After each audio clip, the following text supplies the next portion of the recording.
왔어 브로 기똥찬 똥찬입니다. 전자제품이란 건 하루만 쓴다고 해서 알 수 있는 게 아니죠. 꽤 오랜 기간 동안 사용하다 보면 조금씩 느낌이 달라지는 게 전자제품인데요. 그래서 오늘은 롱텀 리뷰를 해볼 겁니다. 저는 아무래도 요 갤럭시 고인물이잖아요. 갤럭시를 거의 한 4년 가까이 메인폰으로만 사용을 했습니다. 아이폰은 잠깐 사용해 봤었는데요. 그래서 오늘은 갤럭시 고인물이 2달 동안 사용해본 아이폰 12 프로입니다. 라이트 켜졌네.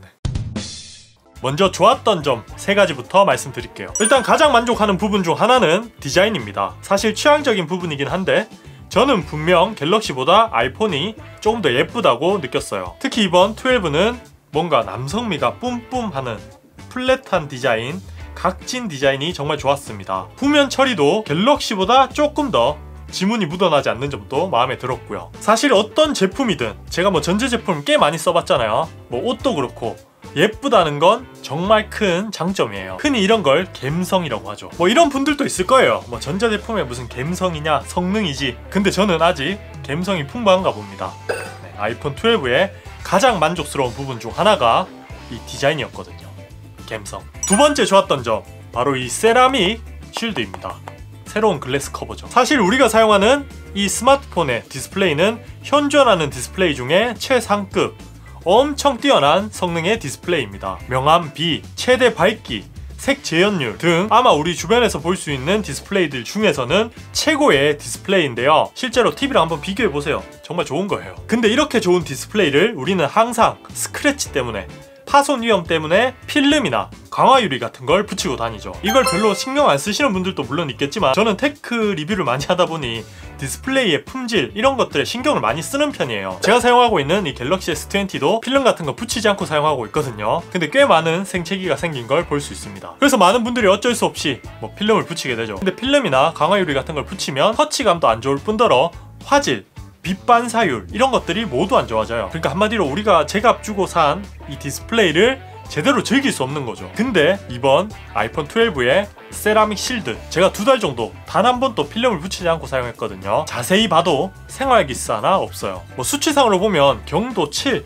정도까지는 버텨준다고 해요. 이게 웬만한 우리 주머니에 들어가는 모든 제품들은 경도 7이 넘지 않습니다. 주머니에 다이아를 넣고 다니지 않는 이상 흠집이 생기지 않습니다. 아주 고퀄리티의 디스플레이를 고스란히 즐길 수 있다는 게 저는 좋았어요. 그리고 세 번째, 든든한 A14의 성능, 그리고 애플 기기 간의 연동성입니다. 이건 뻔한 이야기이긴 해요. 아이폰이 성능이 좋다 이런 얘기는 많이 들어보셨잖아요. 근데 실제로 써보면 그게 느껴져요. 특히 OS까지 애플이 직접 만들기 때문에 확실히 안정성도 높고요. 웹의 완성도 이런 부분이 더 좋다는 게 느껴집니다. 그리고 어떤 스마트폰을 가져와도 A14의 성능을 이길 수 없죠. 이거 한 2-3년 사용해도 안드로이드 어중간한 스마트폰보다는 훨씬 더 좋겠구나 이런 게 느껴집니다. 그리고 이런 애플워치, 뭐 아이패드, 맥북, 특히 에어팟이 정말 만족스럽더라고요. 아이패드로 노래 듣다가 아이폰으로 전화 오면 바로 전환되는 거, 그런 것들이 정말 좋았습니다. 이제 칭찬은 여기까지. 이제 단점들인데요. 사실 단점들은 제가 예전부터 뭐 아이폰 디스를 할 때부터 계속 했던 얘기가 꽤 많아요. 근데 그 얘기를 다시 할 수밖에 없다는 것도 애플이 답답한 점입니다. 첫 번째, 페이스 아이디입니다. 사실 특수한 상황이 아니면 크게 불편하지 않을 수도 있을 거라고 생각을 하는데요. 그래도 지금은 너무나 특수한 상황이죠. 얼굴을 마스크로 가리고 다녀야 합니다. 어떤 분들은 마스크를 반만 가리고 페이스를 인식해 놓으면 인식이 잘 된다 이렇게 말씀하시는 분들도 있어서 제가 테스트를 꽤 많이 해봤거든요. 근데 그렇게 인식을 해두면 마스크를 벗었을 때 또 인식이 좀 잘 안 돼요. 뭔가 정확하지 않습니다. 뭐 심지어 그걸 떠나서 마스크 없다 쳐도 저는 지문 인식이 훨씬 편해요. 이런 갤럭시 같은 경우는 주머니에서 꺼내면서 이렇게 락을 풉니다. 근데 아이폰은 주머니에 꺼내면서 풀리지 않죠. 무조건 한번 이렇게 쳐다봐야 돼요. 그리고 이 페이스 아이디 때문에 노치가 있잖아요. 그래서 무조건 저는 페이스 아이디보다 지문 인식이 더 편하다고 생각을 했어요. 다음 아이폰은 기대를 하고 있습니다. M자 탈모 그만 보고 싶어요. 두 번째 단점, iOS의 폐쇄적인 정책입니다. 어떤 분들에게 장점, 어떤 분들에게 단점일 수도 있는데요. 제가 느끼기엔 단점이 더 크게 와닿았습니다. 특히 갤럭시를 쓰다가 이 iOS를 쓰면 많이 당황스러워요. 대표적으로 통화 녹음 기능, 수신 전화 표시 앱 이런 것들을 제대로 사용할 수 없고요. 거기에 4K 60프레임 같이 호환성이 낮은 영상들, 윈도우에서 약간 편집이 안 되고 이런 경우가 꽤 많거든요.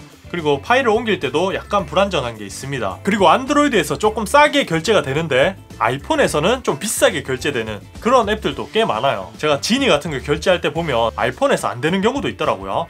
그런 것들이 저는 불편하게 느껴졌습니다. 자, 마지막 세 번째 단점은 삼성페이입니다. 갤럭시의 장점 아니냐 이렇게 말씀하시는 분들도 있겠지만 이거는 애플의 단점입니다. 특히 국내 우리나라에서 큰 단점이죠. 따지고 보면 애플페이는 없는 기능이 아니잖아요. 내막은 알 수 없지만 추측성 기사들을 보면 애플의 무리한 수수료 요구, 국내 카드사와의 마찰 뭐 이런 것들 때문이라고 하는데요. 좀 깊게 생각해보면 애플이 국내의 소비자를 생각한다면 뭔가 노력하는 모습이라도 좀 보여줬으면 하는데 거의 몇 년이 지난 지금까지도 제대로 보여주는 모습이 없습니다. 한국 시장이 절대 작은 건 아니에요.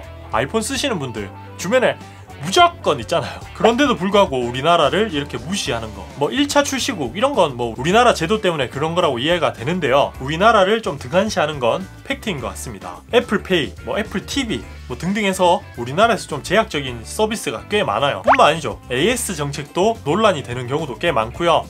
항상 애플은 그런 논란에 휩싸이고 있어요. 그래서 삼성페이가 이 아이폰 12의 가장 큰 단점입니다. 오늘의 영상은 여기까지. 다음 시간에 더 밝은 모습으로 만나요. 꼭 만나요. 이거 좋아하시는 분들 있더라고요. 똥봐.